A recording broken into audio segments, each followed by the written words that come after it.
Ladies and gentlemen, we're back for the Week 14 Primetime Pregame show. Former Steelers wide receiver George Pickens joins me in the box of shame. And I'm here to go through the entirety of the Week 14 slate. We got an hour and a half till kickoff. We've got some very important games this week in terms of playoff implications. One of the biggest ones that we had just seen. Are you? Playoff picture. And understand. I don't know why it takes so long. Shouldn't be difficult at all, and yet it is. Absolutely. Oh, that's why. Doing this for no reason. Stop updating PUBG. No one cares about that game anymore. And do what I actually need. Oh, it's Week 14. We just saw the Detroit Lions defeat the Dallas Cowboys, setting one of several dominoes for the upcoming playoff picture. I mean, my goodness, I need thing. I'm going to look at it right now. Speaking of which, look at this. Look at this. The division leaders at the moment in both the AFC and the NFC. A lot of big implications. I mean, look at this. Look at the chart. Look at low-key, the Chargers, if playing tonight against the Eagles, actually is apparently a big concern. If they lose, they go from 75% with a win to 51% with a loss to the Philadelphia Eagles on Monday night. The Dallas Cowboys, after last night's or Thursday night's loss to the Detroit Lions, are currently at a 7% chance. Oh, even show.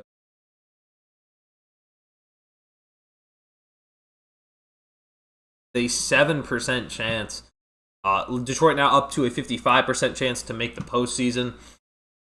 But man, what a unique playoff picture right now. Looking at the Chicago Bears, look at the difference with a win or loss today against Green Bay. With a win, their odds will rocket up to a 91%, whereas if they fall to the Green Bay Packers, it reduces to 67%, which is kind of absurd in and of itself. A lot of big games, though, as we know that the Steelers and the Ravens competing for first in the division, somehow with both loser of that game falls to 6 and 7. And it's Week 14. That's the scariest time because there are teams that have genuine chances to be 6 and 7 at the end of the day. We're guaranteed to get at least one. The Kansas City Chiefs could have. If the Kansas City Chiefs have that record, the entirety of the NFL is gonna lose their minds. Miami could have that record by the end of the day. I think that's it. There are just a couple teams, but someone is guaranteed to have that record unless they tie, of course, between the Ravens and the Steelers. Honestly, that game may need to end in a tie just for the way those two seasons have gone. But what a start. What a big week for the NFL. We got a bunch of games to get into, a bunch of games to preview, so Let's just hop right into that. First off, I want to look back at the Lions Cowboys game, which was, first of all, a good one. It was a high-scoring affair. Lions ended up taking it 44-30. And, I mean, Detroit, I kind of thought, especially I think the big X factor in that game undoubtedly was Amon-Ra. Oh, shoot, I never changed this. I have to update. This is wrong. NFL Primetime Pregame show Week 14.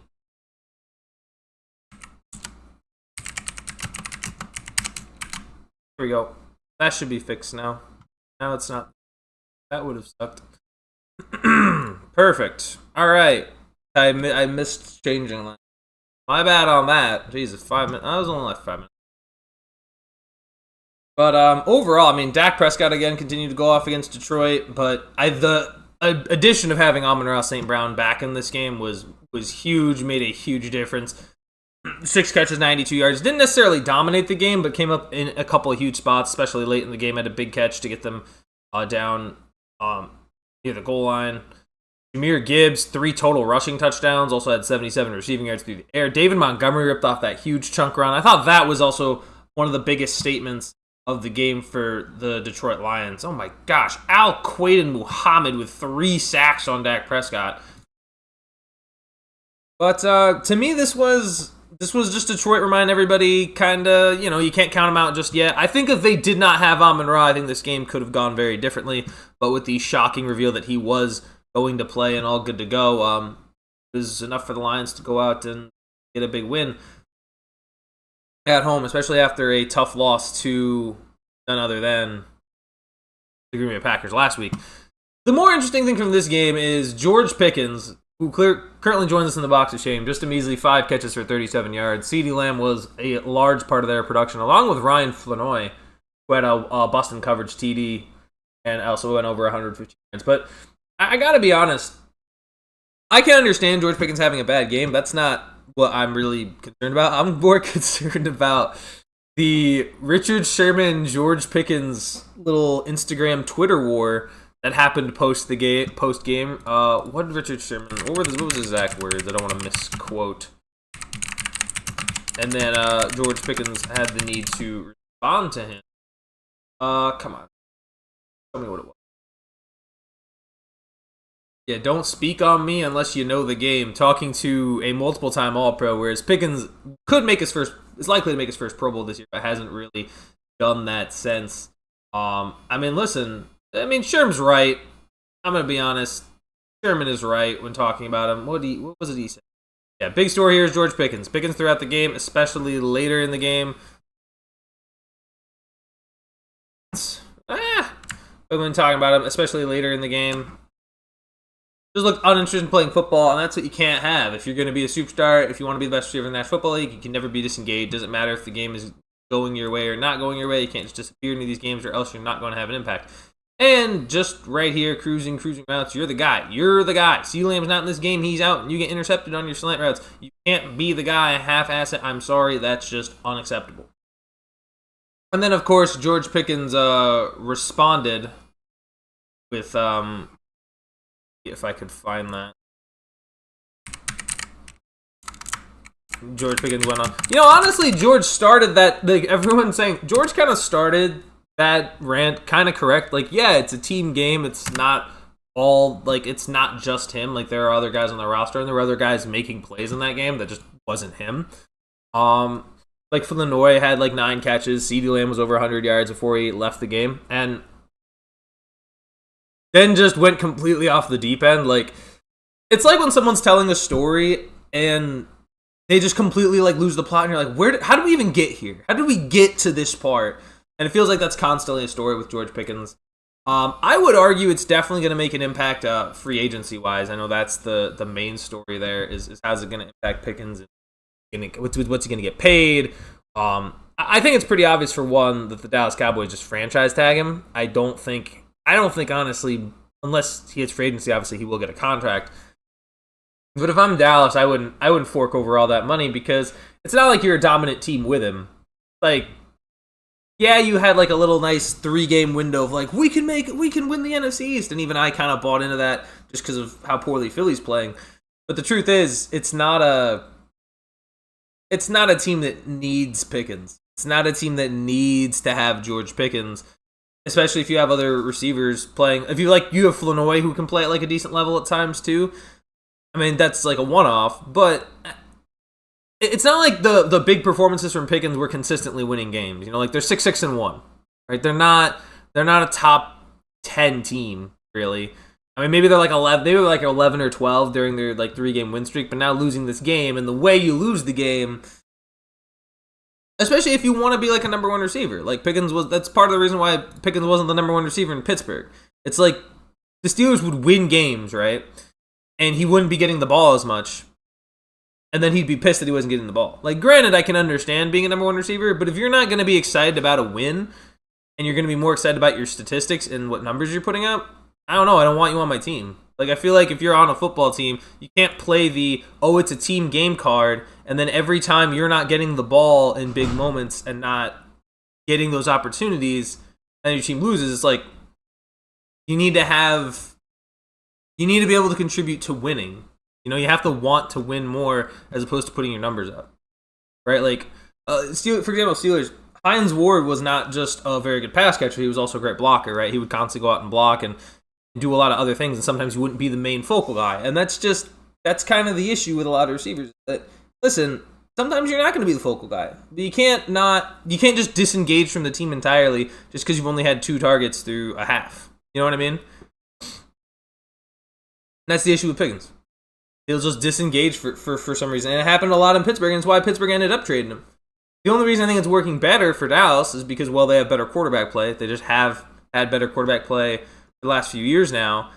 And Pickens is now not even really a wide receiver 1. He's closer to a wide receiver 2.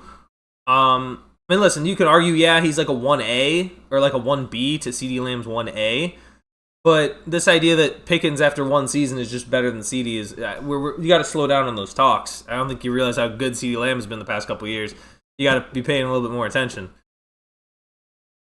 It is what it is. Pickens having his career best season, yes. He is still not better than CeeDee Lamb. Let's cool the jets. Let's cool the absurdity of what we're talking about here. It's ridiculous.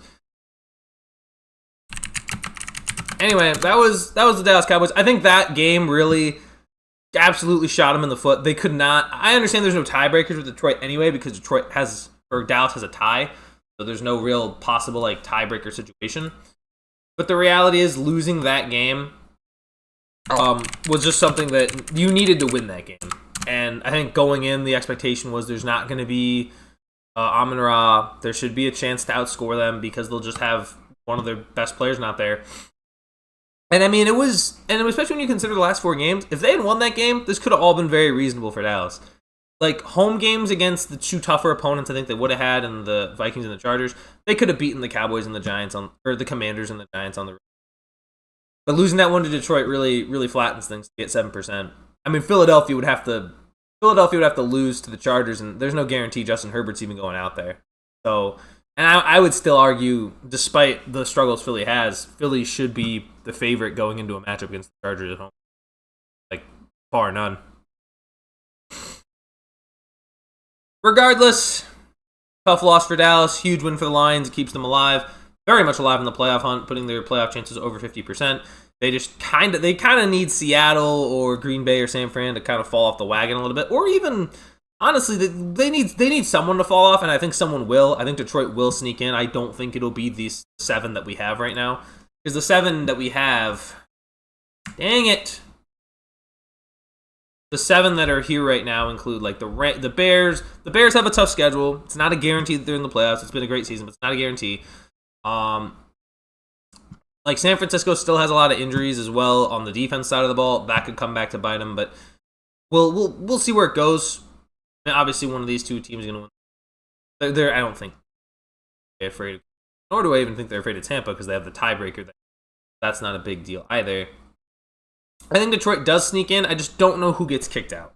That's the real cases. Is it going to be San Francisco? Does San Francisco just slump out? I don't know.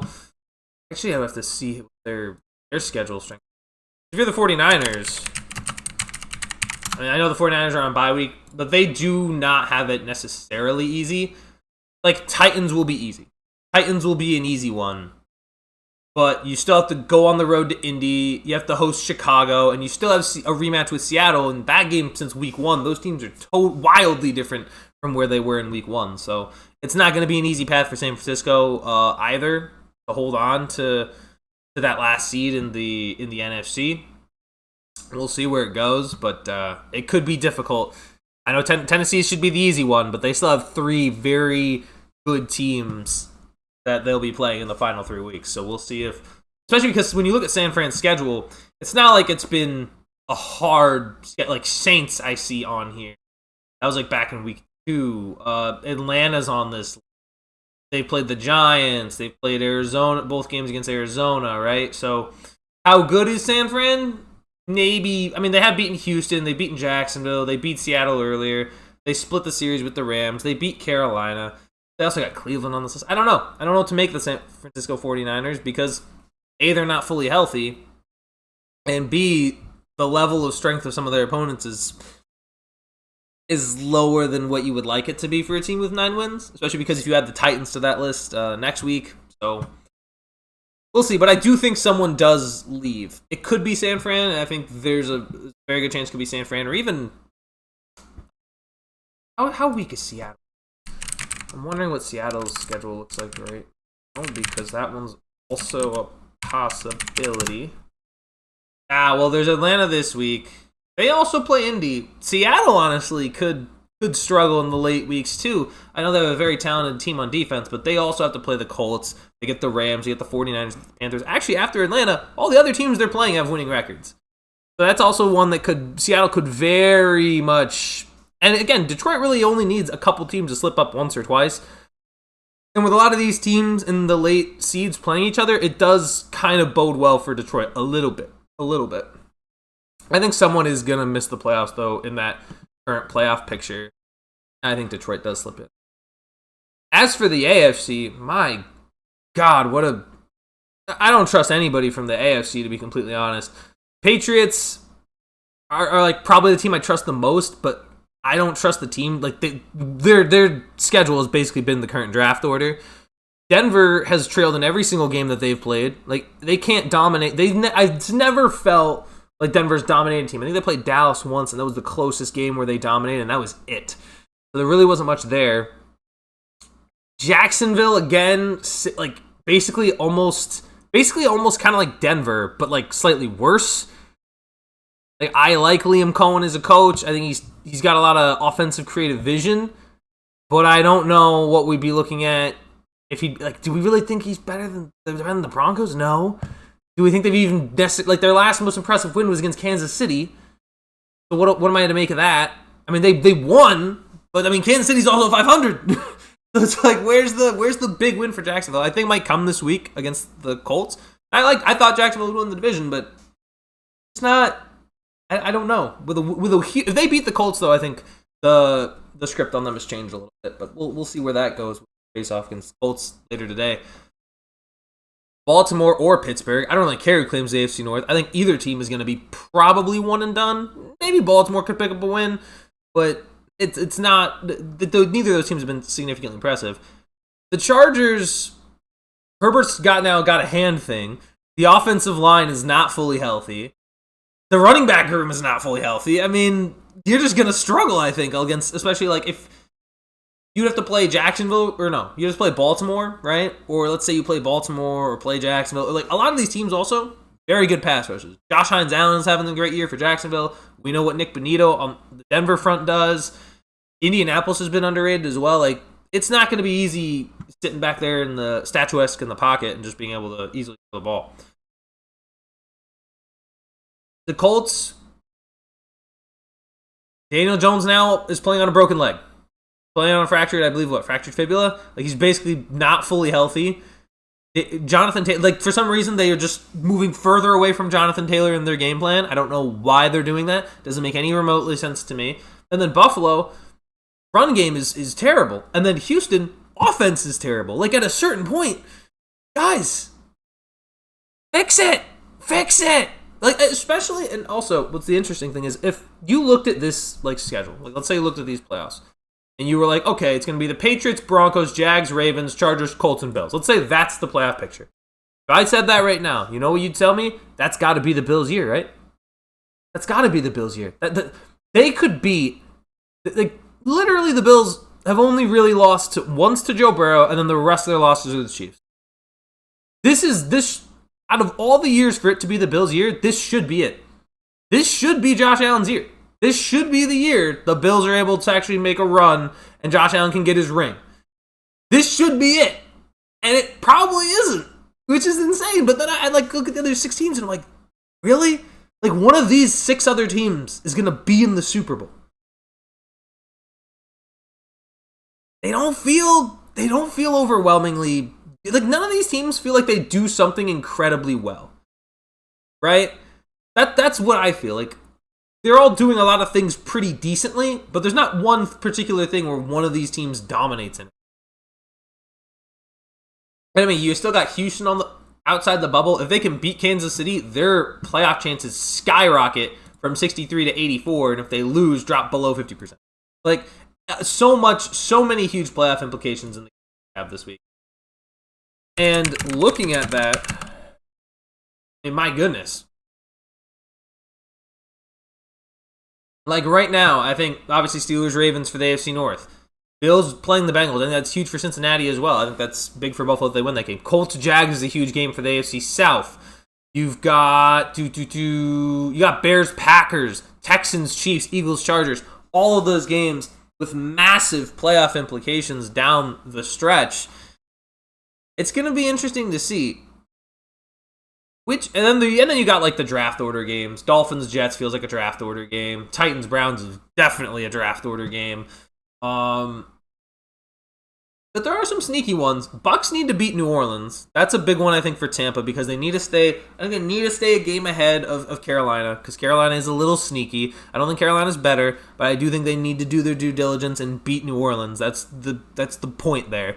They cannot allow a trap game Tyler Shuck to come in and beat the Bucks. If he does now beat the Bucks, that's what's interesting. If Tyler Shuck can go in and beat the Tampa Bay Buccaneers with the 2-10 New Orleans Saints, and then have beaten both Carolina and Tampa on the road, that's kind of impressive for the Saints moving forward. I think it speaks to what Kellen Moore might be able to build, but I don't know.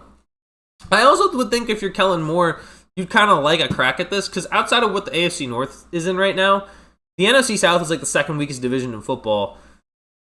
There's like a real chance to say, okay, or actually, well, maybe the East, because outside of Philadelphia, no one's really going to make the playoffs there, but NFC South is not a particularly strong division. For the Saints and Kellen Moore, I'd like to see what the Saints would even be able to build considering the cap space situation.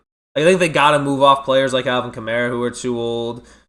Cam Jordan needs to retire at some point, right? It's just, it's too, there's no real young player. Like before, the young player you were excited for was Chris Olave, right? Now he's been there for like a few years now. It's not really like he's just a part of your organization, and he doesn't even feel like the best receiver from his draft class. So where to go from there? Yeah, it's an issue. It's a problem. Ah, man, this is not looking at it now. Like I want to see some. Also, here's the interesting. The MVP race. Let's actually see what the betting odds are right now. NFL MVP. Because I've seen this going around that basically like Drake May now is the favorite to win. With all due respect, stop it. Can we stop with the like? I understand why he's in it. And I can respect him for being in it, but I don't think he should be the favorite. Based on just, like, if I go... First off, let me actually see the betting on. USA Today say. Drake May is at minus 1... This is BetMGM. So Drake May is at minus 115. Stafford's at plus 105. And then no one else is within, like, 1,000.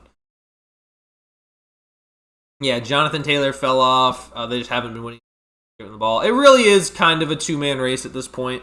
It does feel like it is Drake May or it is Matt Stafford.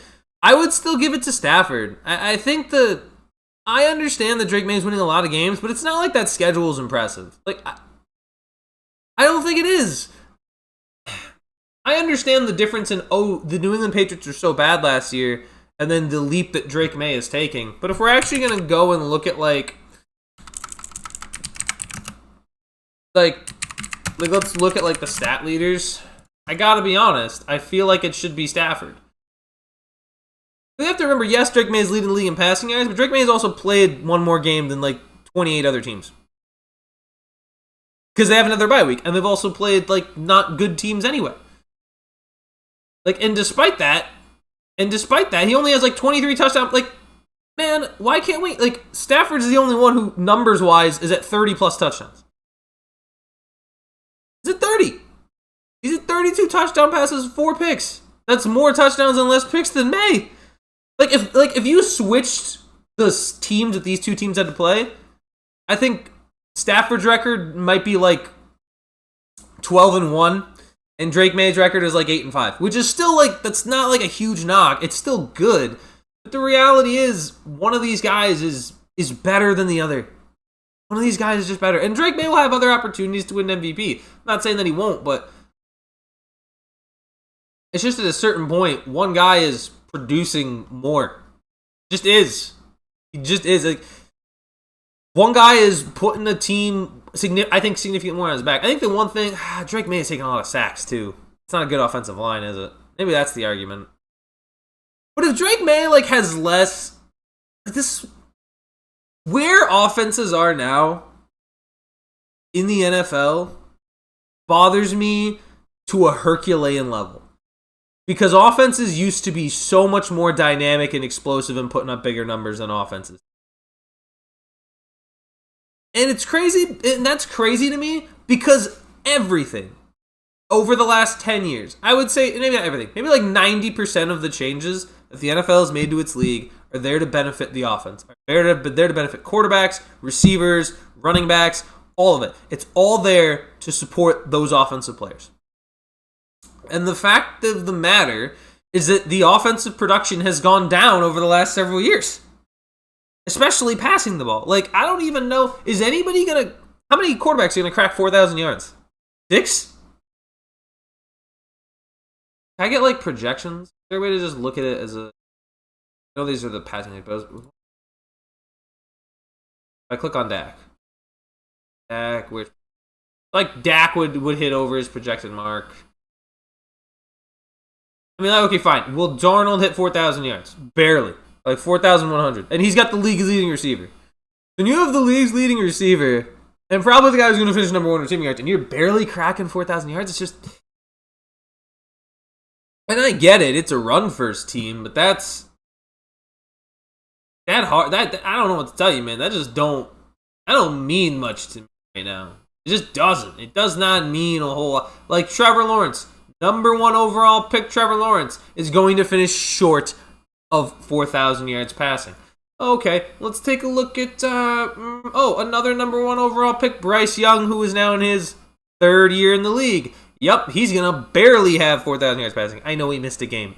16 games, people still were hitting 4,000 yards. Don't give me the he missed a game argument either. Let's go Caleb Williams, another number 1 overall pick. Now in his 2nd year in the league, he's going to be shy of 4,000 yards passing. So this idea that, it's made it easier to throw... What? So many rules are implemented in the league for it to be easier to gain offense and throw the ball, and yet somehow these quarterbacks still are not hitting those marks. Josh Allen is going to be is projected 4,012 yards at this point in the year.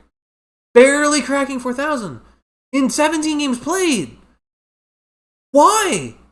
How? It doesn't make any sense to me. It boggles my mind that this is how it's working. That this is what's happening to the league right now.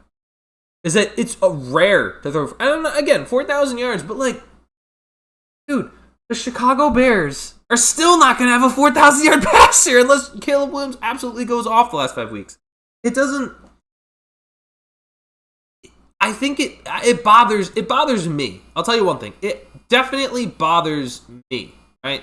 Let me even look at Drake May. Let's look at Drake May. Let's look at his projected numbers to finish the season. He would finish with, let's say, 71.5% completion percentage. Let's say it stays right there because it's very hard to improve upon that. But let's say it stays there. 4,462 yards, 30 touchdown passes, 8 picks. The majority of MVP seasons are just so much better than that. The MVP seasons in the last 15 years are better than that.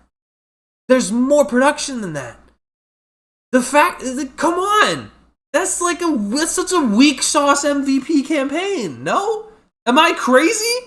Am I crazy for saying that that's not that impressive for an MVP? For a Pro Bowler or a Pro Bowl season, sure, that's very good.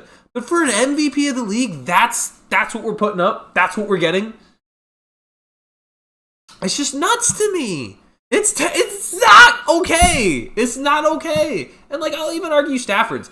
I would say Stafford's, if I go look at projection there, we'd be looking at 45 touchdowns, 6 picks.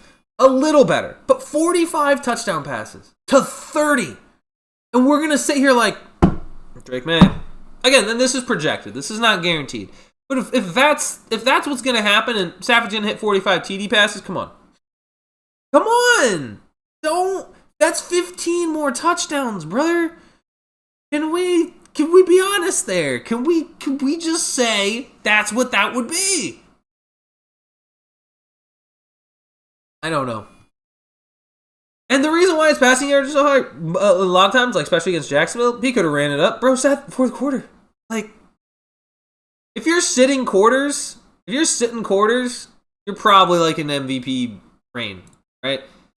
Like, I understand he didn't play particularly well against Carolina, but like that was a road game East Coast for a West Coast team in the rain. And it was like, it's not like they lost to 2-10 New Orleans. They lost to Carolina, who's fighting for a playoff spot. Not the craziest thing in the world, so I ain't got much.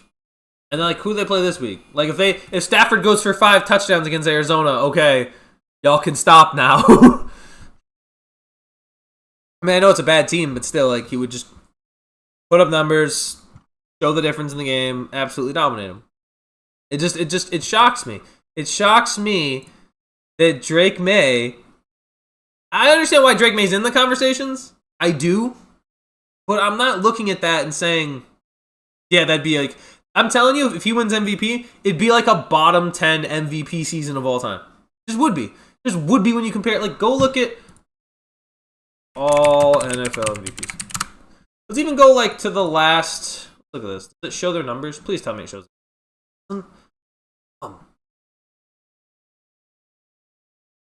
Okay, but like Josh Allen. Josh Allen in 20... Let's just look back at last season. Josh Allen in 2024. Had 28 touchdown passes, 6 picks, but also had... Where's his rushing stat? Yeah, also had 12 rushing GDs. Lucky, man. Like... I don't even like that one. I just pulled that up and I'm like, dang, I don't like that one either. That one's not good either. It's so weird to me. It just doesn't make sense. Like, one MVP, but with less. Even Cam. Like, go back to Cam's season. I think Cam's season. I gotta believe.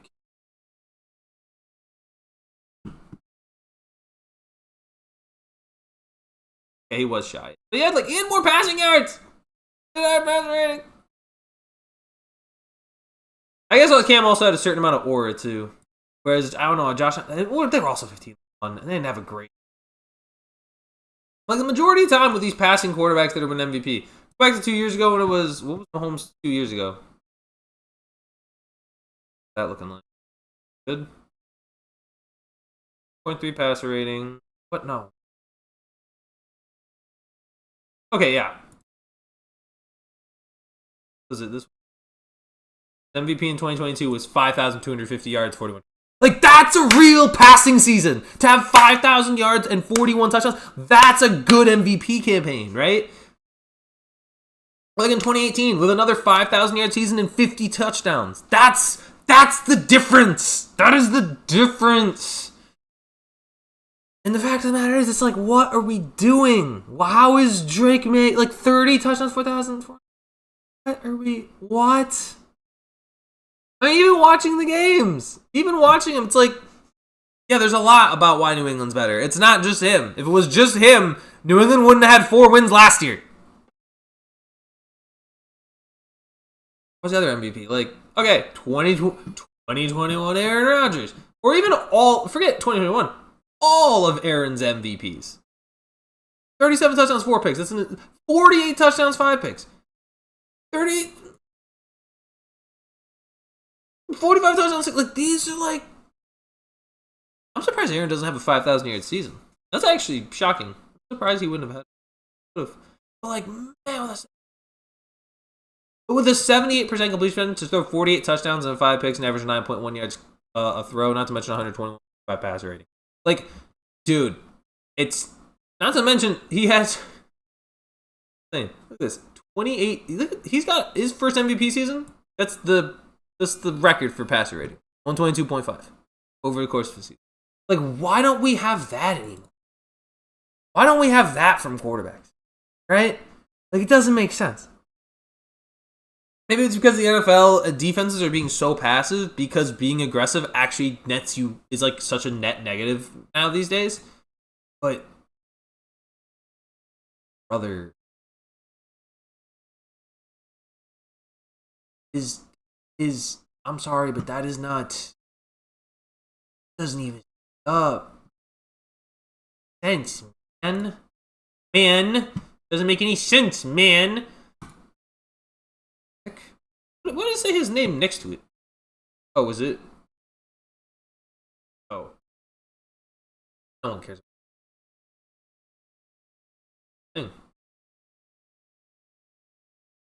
How they give? Like even last year's Lamar, like the MVP has bothered me so much. I feel like the wrong person has won it like the last 2 years. Like I understand why Josh won it and the talent was less, and I get that, and I get that's why the argument that Drake May is winning MVP. But in terms of the actual physical production that we're expected to see by the end of the year,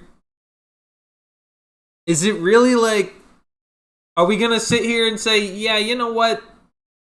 It's just all Drake.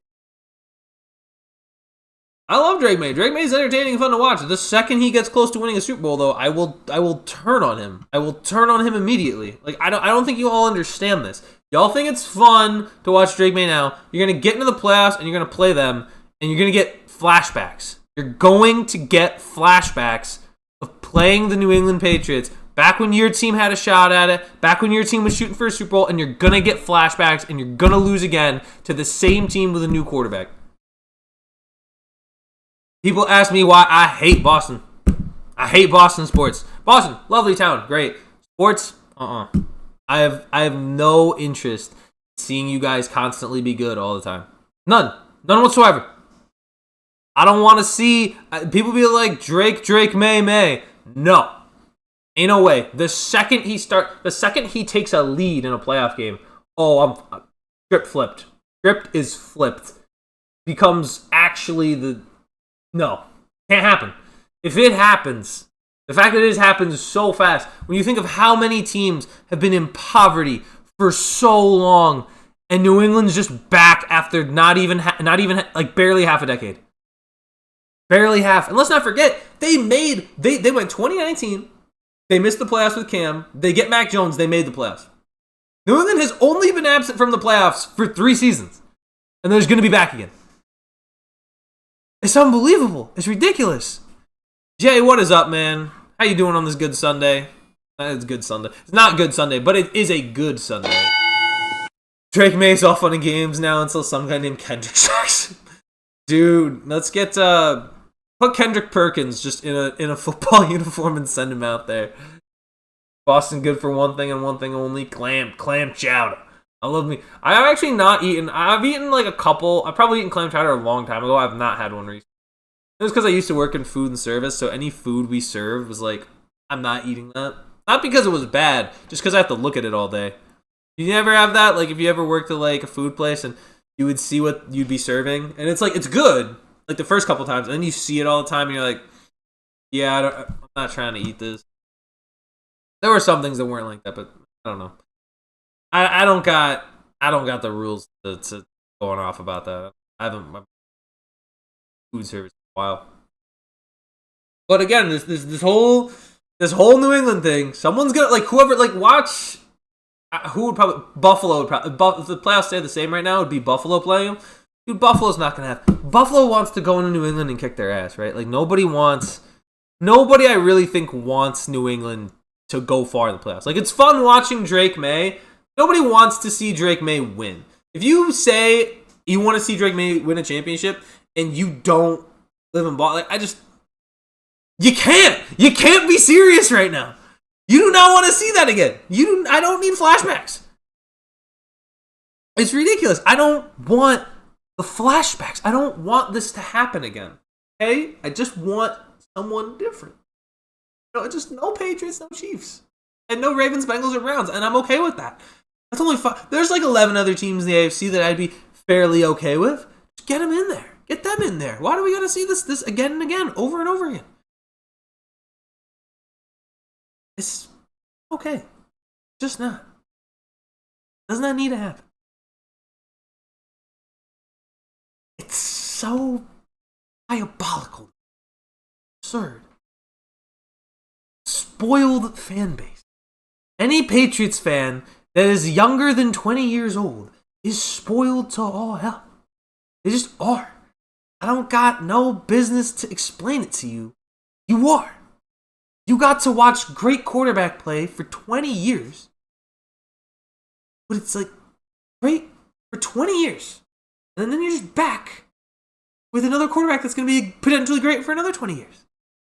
Meanwhile, Cardinals got one, like, take Arizona. Arizona Cardinals get maybe one run every 10 years with an old man. They got Kurt Warner, they had Carson Palmer, and now they have Kyler Murray, who just is short and sucks. Outside of that, like, name Cardinals quarterbacks that were good. I can name you 2.5. That half being Kyler. It was Kurt Warner for a couple seasons. It was Carson Palmer for one season. That's it. Cardinals fans are cooked. It's awful. It's painful. Marcus is in chat. Marcus Lawton. Hey, you got a topic question still about football? Sure, man. Lay it on me. I'm curious to see what this is. Listen, I gotta say, I love me a little off-topic question, dude. I could go off for a lot of different things. Oh, I went to the movies yesterday. I was out in Rochester with some friends. Went to go see the sequel to Five Nights at Freddy's. They tried to gaslight me, convincing me I saw the first one. I never saw the first one. There is no way that do you know when that? I don't know how this happens. I think this happens to like everybody at least a couple times from their friends. Your friends gaslight you into thinking you did something, but you know you didn't. I did not go see the first one. I only seen the second one, and I tell you what, these types of movies, like the Minecraft movie, the Five Nights at Freddy's movie, like all these video game-esque movies that are meant for certain references, if they're done correctly, they're not going to be like great, amazing films, but they're going to be like a fun little fan service. And just, it was so funny. Like any single time, I had one of the funniest interactions at the end of this movie where there was one guy who was just every once in a while he'd hear something he didn't like in the back, and he just told him to shut up. And then this one kid at like 3 minutes after the movie just goes, "You need to leave." And I was dying laughing because I was like, this little kid just told off like this 26, 27-year-old dude who's just watching FNAF. It was so. Oh my god, it was so fun. There were like 7 or 8 separate instances too where they were clapping. I had no idea why. I was like, you know what? Great job. Great reference that I probably don't understand. I understood like 2 of them. I didn't understand the other 5. It was fun. It was a fun experience. It's not a great movie, but it's such a fun experience, man. Anyway, Marcus, let me get to your question. Which Hail Mary was better, Doug Flutie versus Miami or Cordell Stewart versus Michigan? Second part, why is Cordell so forgotten in the history of quarterbacks? The guy did everything on the field. Cordell Stewart gets forgotten because I feel like, I don't know about it in college football, but I feel like, at least for me, knowing him as a Steeler, it kind of slips my mind a little bit because I'm usually thinking like Maddox. I usually think Tommy Maddox is in that region of when he played more so than Cordell. I like Cordell, but I've always thought about Tommy a little bit more. Like every time that's why Rodgers wearing the 8 is weird to me because I just think Maddox it's a little goofy. I think Maddox was 8. I don't think I can imagine Maddox any other because I know it was single digit and it was mostly circular number, so probably 8. But I don't know if I had to pick one. I'm probably picking Flutie's versus Miami though, because I've seen Flutie's versus Miami multiple times. I've never pulled that up. I'm trying to remember Cordell's. I don't have it off the top of my head. YouTube.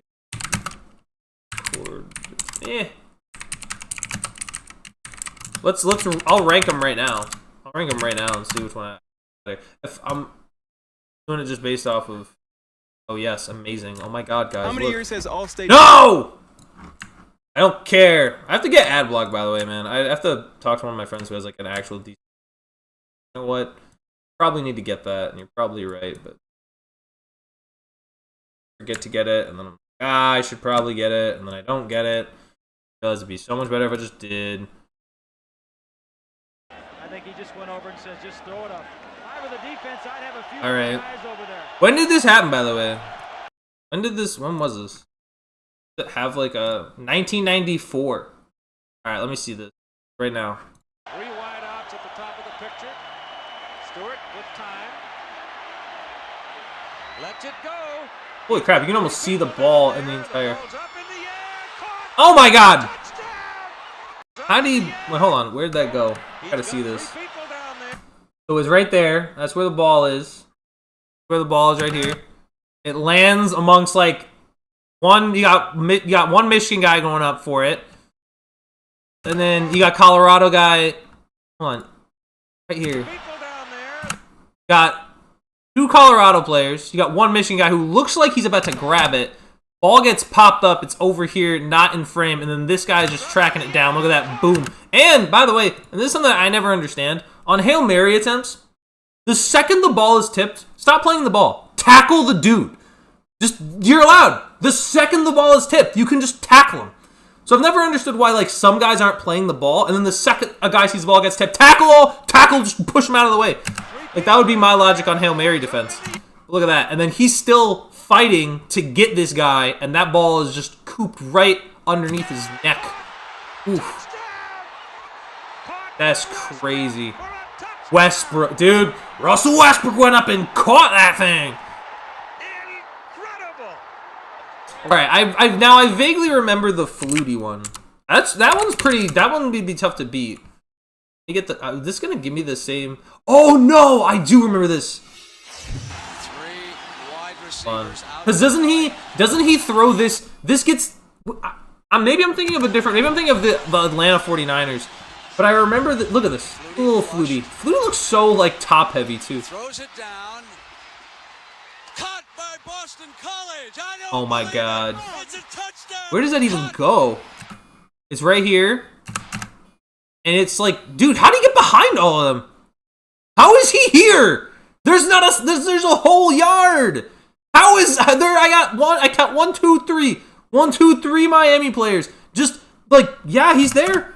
And it gets through all of them? Like, they just collide. This dude's got his junk in his teammate's face on a Hail Mary. Look at that. Caught by Boston College. I don't believe it. It's a touchdown. The Eagles win it. That's insane. I think I have to give it... I think low-key, I'm going to give it to Cordell because in Cordell's, like, you have the ball kind of gets tipped up and then caught off a deflection. So it wasn't like... Because I feel like Miami was just bad at defense right there. Like, I don't know how you let... Like, you're in a Hail Mary coverage. No one should ever be behind you. Like, if you're in a... Like, most Hail Mary coverages, especially back then, were allowed to prevent defenses. So the idea that anybody just gets behind you in that situation is not good. You're not supposed to have someone get behind you. It's usually the biggest problem. Like, you get back. Let people be in front of you so you can A, see the ball, and B, see the guys trying to catch it. It's just ridiculous. Jay said, my wife put the first one, I don't think it was a kid's movie on Peacock, and my god, it was something. I don't remember the first one. All I remembered was seeing, like, a couple clips and then seeing the, like... I watched a lot of, like, Game Theory, so when I saw him as a cameo, I was like, I know that guy! I know the guy who does that! No, man. That horror movie based off of Mickey Mouse Steamboat cartoons hilarious. You know what's funny? Is there's, like, so many, like, in the next, I think in the late... 2031 or something. I think Batman and unless they renew it, they might renew it. But if Mickey Mouse hit, what's it called? Oh my god, I'm gonna lose the name of it. The public domain. Once it hits public domain, you can like basically make whatever you want about it. So we could get like a Superman, Batman horror flick or like rom-com. like you're just free to use the characters. I'm excited for that. I'm excited to see what ends up happening moving forward. I love when characters get released in the public domain. They did it with Winnie the Pooh. They did it with Winnie the Pooh and Piglet, and it was definitely not a good movie. But it was just funny to see like, oh, we got Winnie the Pooh scary, like dramatizing children who were like, oh my god, it's Winnie the Pooh and he's gonna kill me. Oh, it was good. XFL legend Tommy Maddox, dang straight man, love me some Tommy. I love a lot of players with X's or Z's, or like interesting placements of. Like, if Joe Burrow spelt his name the way he had it on his jersey that one time, all the time, I feel like I'd like him a little. VPN Albania and you're good. I mean to figure. I gotta talk to one of my friends because he had mentioned something and to me about that, and then I completely forgot it. So I'm probably gonna message him. Probably like wrap up here. But yeah, both are crazy. I agree with the Stewart one was tough. The Flutie one's a better throw. The Flutie one is 100% better throw. You said it was a dime. I do agree with that. The Flutie throw is a better dime, like because it's. When I'm looking here, go back to the. I'm looking here. First of all, Flutie's got. And they don't really give, like, he's already backing up, too. Like, where they snap this ball, they snap it at about the 48-yard line right here, right? So he gets snapped and just launches all the way back to the 40, spins back, still at the 35, doesn't really have anywhere to step up, has to throw it from about the, what is that? So that's the 40, that's about the 37-yard line, maybe, where his left foot is. And to get this ball... Like the fact that you see it too, you see the ball the whole way. Like that's not like a moonshot. That's like a laser beam. Like normally when you see these quarterbacks, they try to get it high and arcing so it has the time and the distance. This is like more of a beam. Ah! You can't. It's like very pixelated. But right, bang. Yeah, it's definitely a better throw. I give cred on Flutie for the throw, but I think overall the crazier Hail Mary I think is. But that's an insane. Look at his belly too. Look at his little belly sticking out. Yeah, let's go. Dude, that's crazy. Also, dude, when these jerseys, like the way the jerseys used to look, like the way the jerseys used to look back then, just looks. It looks perfect for its time. Like I'm fine with the jerseys we have now, but these jerseys are they're so good at like telling of when something was in history. Yeah, the 80s, like the 80s versus the like even in the like the last clip. At Wayfair we bring You know what? You guys can watch Wayfair. Get hit with a Wayfair ad, guys. Oh my God, it's Blake Griffin. Oh my God. Oh my God, look at it's Blake Griffin. It's LA Clippers star Blake Griffin. Oh my God. Anyway. Like here, like even with the jerseys, they're like a little tighter. They're not as baggy. Like they're more attached to like the shoop underneath, right? You got the little plate. It's sleeker. It's like tighter. I mean, there's still a little bit of room to wiggle, but like clearly they don't look nearly as like big as these guys. Cordell's is crazy too. Like, look at where Cordell is throwing this from. He's throwing this from the an additional 10 yards. Let it go. He's got 3 people down there. And then it gets all the way to like the 2, maybe? That's also nuts. I think Cordell actually has slightly more distance that it goes. I mean, obviously the tip gets into the end zone, but just to the 2, whereas I think Flutie's gets slightly into the end zone. Like a 5-yard difference? Give or take? 5? I don't know. That's what it looks like. That's crazy. That's a wild one, though. That's a very impressive. Dude, you know what? While we're on the subject of Hail Marys, can we talk about this play? Like, I can't get over this one. It's been what, 13 years? I can't get over this play. There's nothing like YouTube. Yeah, I'm getting, guys. I promise next time there will be an ad blocker. I can't keep dealing with this ridiculous. This one's ridiculous. Look at this. Well, so first of all, not really even a Hail Mary, because it's like from the 40. Like, it's more of like a deep ball throw. A Hail Mary to me is anything past midfield. That to me is a Hail Mary. This is just Wilson lobbing it up. You got 1, 2, 3 Packers. I don't know what he's doing. He's just being weird. And I'm pretty sure Jermaine Kearse pushes right there. Right there, you see Kearse's hands, 2 full out. Now, I mean, it's a Hail Mary, so there's like this guy should see that. This guy right here, vision, do, bing, bing, bing, bing, bing, right there. Like this was proof that. Yeah, no way. Look at Golden Tate trying so hard to just get his hands on the ball here.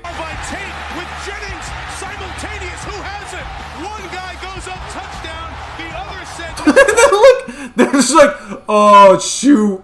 Like, the second they started making different signals, like, oh, it's over. Refs need to come back. How does M.D. Jennings not get credit for the interception? I have no idea. Call on the field stands. Touchdown. Look at Pete. He knows he... Yes! Yes! The most bizarre finish you'll ever see. I mean, it's wild. That's the most obvious interception I've ever seen in my life, and yet, like, right there, right, like, dude, he is just holding on to him, like, he's giving him a hug. That is a pick if I've ever seen one, and he's just there, like, I caught it, guys, me, all me. And you see Pete, yes. Look at that, look at little Pete, like, he's like, oh, how do we? He's got look at that face. Look at that little guy. That dude. Look at that guy. See that? That's a face of we did not win that game. That's what that is. That is what that face is. It was a pick, but the rest were in deer in headlights. It was like my kid doing quantum. That's. I think the best part too is the second it comes down. Like most people would just know. Yeah, that's like most people say. Oh, it's like I think Seahawk fans even were like, oh man, it's intercepted. And then this guy right here just puts his hands up, and this guy's like, what are you doing? Like it would have been so funny if the second he like right there, he's doing the hand signal. He looks over, like.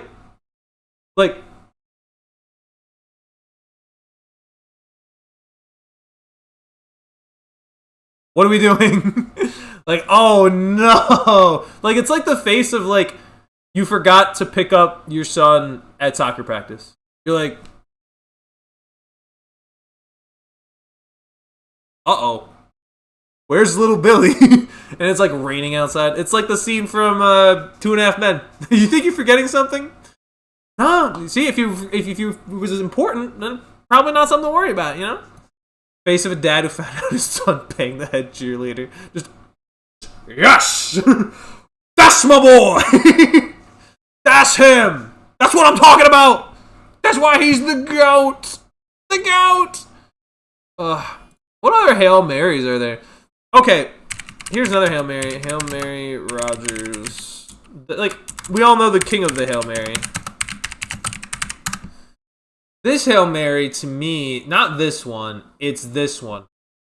These are both, also, to me, some of... Oh, wait, no, you're not going to show the first one? Oh, what? No.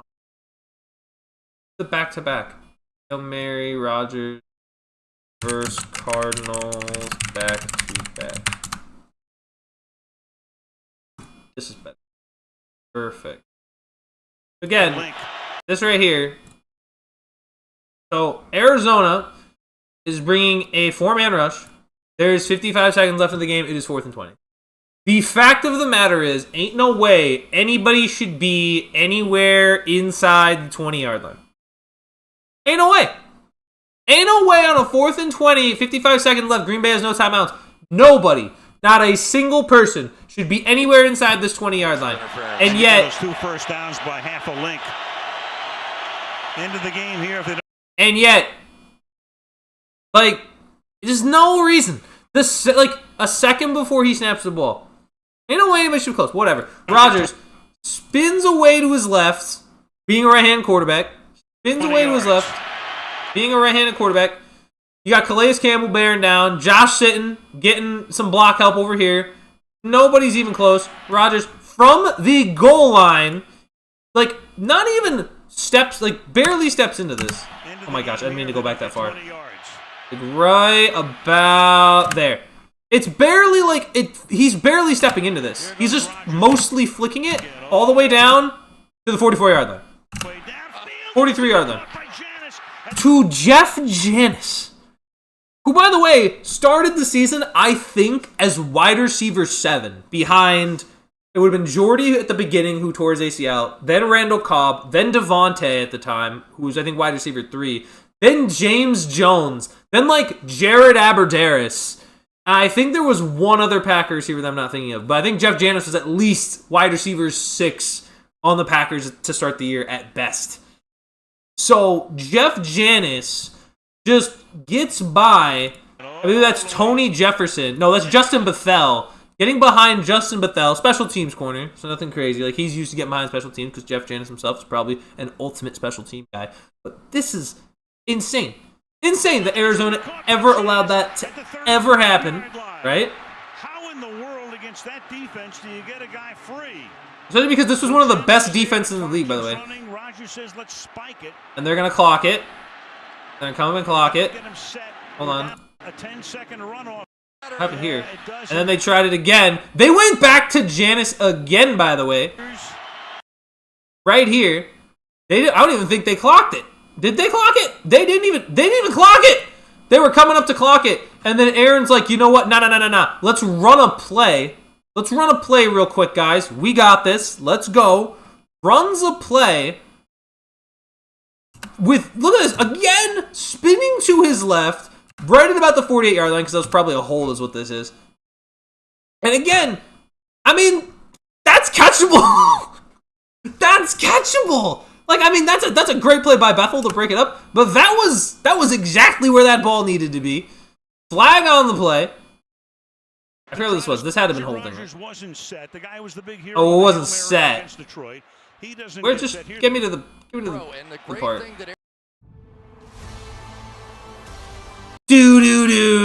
Sports gambling. Rodgers was great to the same wide receiver, but remember they lost even OT. Dude, that's the craziest part. This is a loss. They did all this just for Larry Fitzgerald to go sicko mode at the end. Like, I remember watching this game thinking there's no way they do it again. 5 seconds. And then this time, instead of again just having defenders back up, because remember, this is a defense with like Patrick Peterson and company, you would think 1, 2, 3, 4, 5, 6, 7. 7 guys. They have Starks here, who picks up one guy. You got another guy coming in through here. I think that's Marcus Golden. Marcus Golden about to level Aaron. Again, not stepping into it all. That is all arm right here. And Janis doesn't even, like, it was so quick the way they got pressure. Janis wasn't even in the end zone yet. He's still at the 10-yard line with the ball halfway through the air. And then he's just running to where they are, because that's what he just looks. He doesn't even look at the ball. He doesn't even look at the ball at that point. He just looks at them and he's like, oh, let me get near them because they see the ball better than I do. Gets all the way there and just leaps in front of Patrick Peterson and just boom, boom, boom. Wide receiver 3 right now at that moment in the game. Wide receiver 6 start of the year at best. And look at Eddie Lacy. Look at Eddie Lacy. He's like, whoa. Dude, Eddie Lacy, who has probably eaten 20 cheeseburgers at this point on the sideline, is coming out and saying, what? How do you do that? Eddie Lacy also had a crazy screen catch in this game, which went really far. Look at just how you do that. How do you even do that? Look, yeah, I'm him. I'm the GOAT. I'm Jeff Janis. And then that was the last time I think I ever saw Jeff Janis make a catch. Genuinely, I think that may have been the last time. Look at that. Look at that. Look at this. I mean, boom. And Patrick Peterson's got his hands on this ball. And look at Jeff's height off the ground.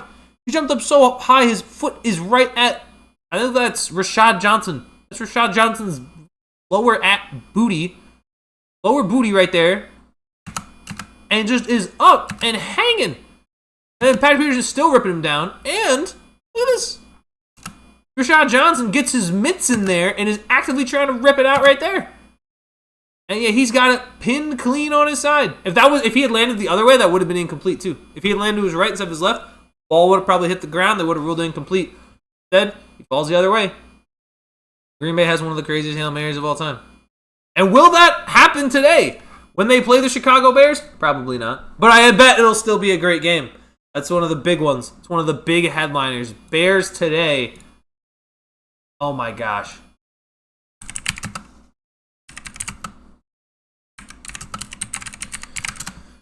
Jeff said, nah, I am good. Don't throw me the ball. Pete, like, honestly, if that's my catch, I said, I don't need to do anything more. That was amazing. I caught a Hail Mary in the playoffs.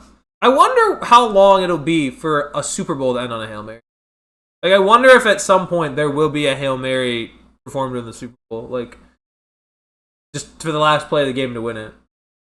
Because, like, could you imagine being the team? Like, it will happen eventually. I don't know if I'll be alive for it. But if that happens at the end, dude. My God, the fans of the losing team would wreck.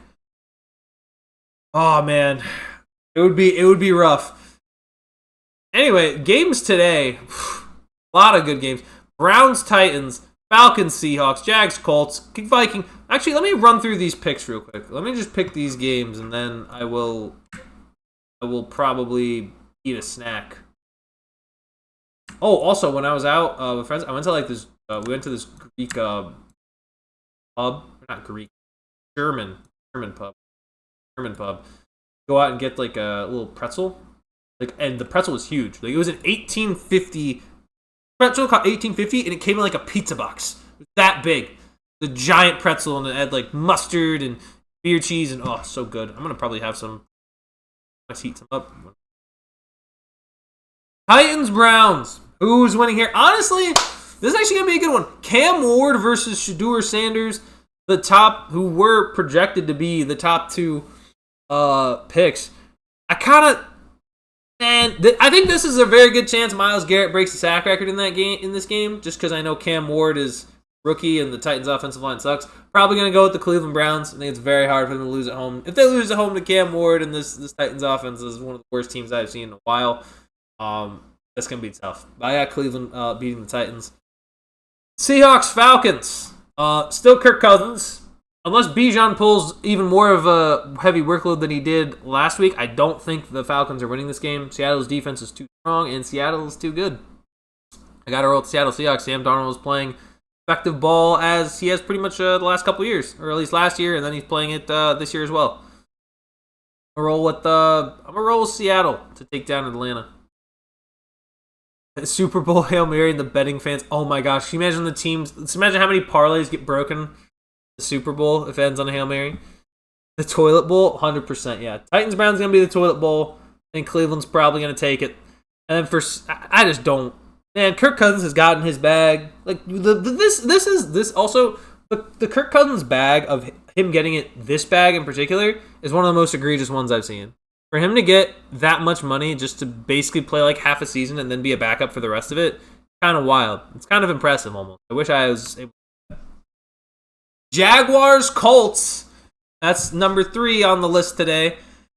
I got the Jags, man. I said they're going to win the AFC South. I'm standing on business. I think they win at home against the Indianapolis Colts. Daniel Jones is not fully healthy, and for whatever reason, Jonathan Taylor has just not been the biggest part of the game plan anymore, and it's showing. And I don't know what Shane Steichen's trying to do. I think they're trying to lean heavy on Daniel Jones, who really they shouldn't have been doing that in the first place, and they definitely shouldn't be doing it if he's not fully healthy. So, I don't know. I think there's an argument to be made. You may have to play Anthony Richardson just because Daniel's not fully healthy. We'll have to see, but I'm rolling with the Jags to beat the Colts at home. Commanders, Vikings. Does Jaden Daniels play is the question. Let me find out. Are we going to see Jaden Daniels, or are we going to see... Oh, Jaden Daniels looks like he's slated to go. He is off the injury report, and he will play. That is certainly interesting. I gotta roll Washington then, I feel. I feel like if Jaden Daniels plays, Jaden Daniels is just better than J.J. McCarthy by like a country mile, and forget country mile, like nautical mile. Better than him by a nautical mile, dude. I gotta roll with the Commanders despite being on the road and against a good defense. Jaden Daniels plays, and I like the Commanders' chance. Bengals, Bills. I'm worried. This feels almost trap game-esque for the Bills, but they are at home. I think they are going to beat the Cincinnati Bengals. I think that might be biased. Might be just hoping that happens. But Buffalo, the only issue I see is that Buffalo's run game is not good, and by not having a very good run game, it means the other team is on the field more than your offense. And I don't know, maybe Cincinnati has their weird late run where they try to push for the playoffs but end up coming just short anyway. I'm hoping that the Bills. I'm going Bills. I think the Bills are going to beat the Bengals here. Bills at home. 1 o'clock game. It's going to happen. Colts are better off getting Dan Orlovsky. Nah, no. That man. Not only is that man not very great quarterback when we saw him play, he's also got some ridiculous commentating stuff or predictions. I'm like, man, Dan, you're just swinging and missing. You know what? I like it, Dan. I like that you swing at things even though you know you're not going to hit on them. It's very, very impressive. Good on you. You know, never stop swinging. What did they say? Never stop shooting. If I stop shooting, it means I got scared. You know, never stop shooting.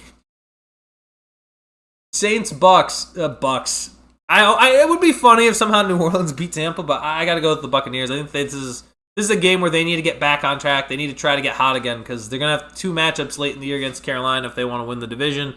That they're going to have to win. And in order to do that, they'd have to see what they're able to do. I got Tampa in that one, though. Steelers, Ravens, good God. I would rather flip a coin. I actually don't know. I'm going to... You know what? Backs against the wall. Why not? Steelers beat the Ravens. No, I take that back. Baltimore's going to win this game. Baltimore's at home. Baltimore should be pissed off that they lost Cincinnati. Pittsburgh is not in a good position right now. I have to roll with the Steelers. Or I have to roll with those Steelers losing to the Ravens. I just don't. I'm going to be rooting for them to win. I hope that I'm wrong. I really am. But I think logically going into it, I got to pick Baltimore. The Steelers' offense is pitiful. Like, defense, almost no one has shown up. I think the only guy who shows up on offense is like Jalen Warren. It's been a nightmare. I'm going to roll with the Ravens to win this one, unfortunately. Dolphins, Jets. Tyrod Taylor, can he get back-to-back wins for the Jets? I think so. I'm taking the New York Jets at home against the Miami Dolphins. I don't trust in Tua turned the ball over. They almost lost the game at home against the Saints. I think the New York Jets find a way to win this one and start their push for the playoffs. I don't think they're gonna make playoffs, but I do think they win. I do think they find a way to beat Miami. Miami's been just just bad. I didn't think they'd be great, but I didn't think they'd be as atrocious as they are. Broncos Raiders fascinates me because Denver always plays everyone close, so it's far from impossible for it's far from impossible. I kind of like. I'm gonna go with the Broncos. I know that the Raiders will probably play them closer than we expect, but. If Denver loses to the Raiders, then they're immediate frauds and not winning the Super Bowl, like guaranteed. I'll roll with Denver though to beat the Raiders. Rams, Cardinals. Rams are gonna bounce back. They should be pissed if they lost in Carolina. Matthew Stafford's gonna resurge his MVP campaign. Just watch, it's gonna happen. I got Stafford and the Rams winning against Cardinals, and Bears Packers is probably the toughest pick for me this week. Oof, it's tough because they're both coming off really good games. I'm going to roll with Green Bay. I think Green Bay had, an extra day of rest. I think that's going to play into helping Matt LaFleur's crew. I'm going to go with the Packers. I think the Packers find a way to beat Chicago at home. I know Chicago's everyone's high on, but Chicago is very... I don't think they're like complete frauds because I could definitely see them finding a way to win a playoff game, but I think going on the road against a Packers team that I think has a better quarterback and has just more not necessarily like the Bears are great in turnover differential, but if Green Bay doesn't turn it over too much, which I don't think they will at home, I think they're going to be just fine. I think they're going to find a way to beat the Bears and keep rolling. Green Bay will get the win over Chicago. Texans, Chiefs. Houston's been on a roll. They won 7 of their last 9. That defense is overwhelming. That being said, I am going to roll with Patrick Mahomes and the Kansas City Chiefs. I just think the reality of what I'm seeing, I don't buy into the Texans offense. And I understand the defense is great. Defense can only do so much. At some point, Houston's going to have to take a loss. I think this is going to be it. Kansas City's just... If Kansas City loses this game, then I'm officially not picking them the rest of the year. But we'll see where this game goes. I like Kansas City, though, at home. I got Fields has to be a little bit pissed off. I think Patrick Mahomes is going to rally the troops and Texans. And then finally, Chargers, Eagles. I I think it's dependent on if Justin Herbert plays. I have the Eagles for now. I know Herbert is trying to play with that hand injury. I know he's just coming off surgery but if he doesn't, then at that point it's kind of, well then they're not gonna win without him. If he doesn't play, then it's not gonna happen. I think Jameis is analyzing. Hold on, let's see. Let's see what he has to say. He's on Fox right now. Let's see what he's saying. Ever since Liam Cohen has been getting recommendations on how to pronounce Duval the right way. He went Duval. How would you pronounce it, James? Duval. What's your Broadway one? Duval. Yo. Yes. They all work. The New York. Duval. Jameis hitting the Duval. My gosh, that's going to be amazing. Jameis as an analyst in the future is going to be so exciting. Need Dobbs to do something for fantasy playoffs now that London is out again. London's out. Oh my gosh, man! I gotta see. I still have one more week till playoffs, but I have currently a 5% chance to make it. But I just want to win, so I'm not bottom of the league by the end of the day. That's what I would like. All right, let's check. I am in one of the playoff leagues. I'm projected to lose by like 1.5 points because I have. You know what sucks? I'm in an 8-man league. Playoffs start week 14. Literally, my best players in like Christian McCaffrey, George Kittle, Rico Dowdle are all on bye week, which is so messed up. I'm sitting here like, dude, what? That's unfair. And I'm starting Jordan Love against Chicago. I hope it's the right move. I'm not sure if I start him or Mahomes, just because I feel like Mahomes has been like so good all year, but it's really hard to justify sitting him. Like, do I sit Mahomes? That's the question, guys. Do I sit Mahomes if he's playing the Texans, or do I start Jordan Love versus the Packers? I don't know. Or the Bears.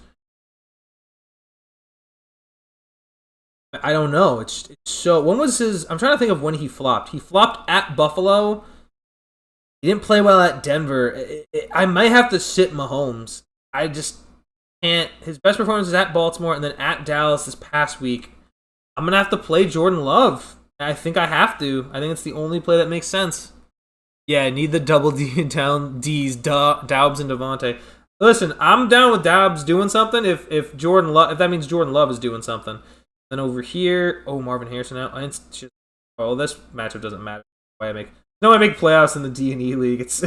I'm 5-8. I have a 1% chance. I just want to win, so I'm like higher up in the standings come the end of the year. My goodness, what a ridiculous thing to have. Like, dude, look at this team. Look at my starters week 14 in that 14 man. It's CJ Stroud, Tyler Algier, Woody Marks, Devontae Smith, Xavier Worthy, Olamide, or Oronde Gadsden, Brandon Knight, and then the Ravens defense and Chris Boswell. It's a nightmare. McCaffrey's on bye and Rico's on bye. I had Rico and McCaffrey in 2 separate leagues, and they're both on bye come week 4.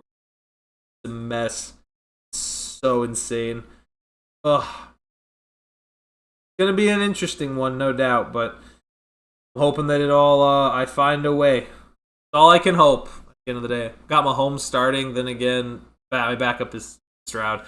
I want to start Mahomes because he's been like a top 3 fantasy quarterback this year for me, but my question then remains is if let's say like he plays the Texans defense and the Texans defense like number 1 against fantasy quarterbacks, so the logic there is to sit him and play Jordan Love, who has a better matchup in the form of the Bears, who in this league have given up like the 26 most points to fantasy quarterbacks. That's what the logic's telling me. So I feel like I should do that. And that's what I'm doing, but it's freaking me out, man. It's getting me nervous. I'm going to trust my gut. I'm going to go with Jordan Love. I'm going to have him start, and that's what I'm going to do.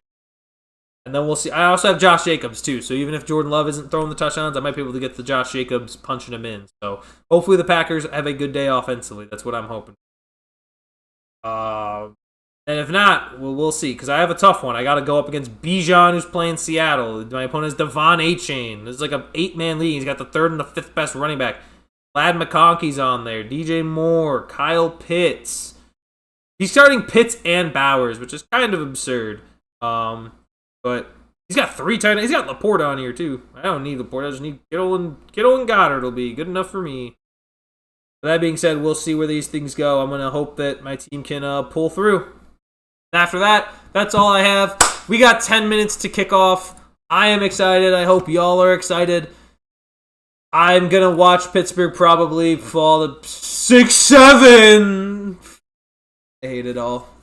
I hope y'all had a good week. And also, I'm thinking for this. I think this coming week is when I'm going to start sending some Instagram DMs to some players, see if I can get some of these puppies signed. And I saw that Jay Taft got those cards. That is sick. This is awesome. The Roberto Clemente lunch pail goes hard. You know what? Let's start. Matt Jones, former running back for the Washington, at the time Redskins, but now it's Commanders. I got a Matt Jones card, man. That Kelsey or Kincaid. I know Kincaid's been hurt. I would start Kincaid against Cincy. I think that would be my go-to.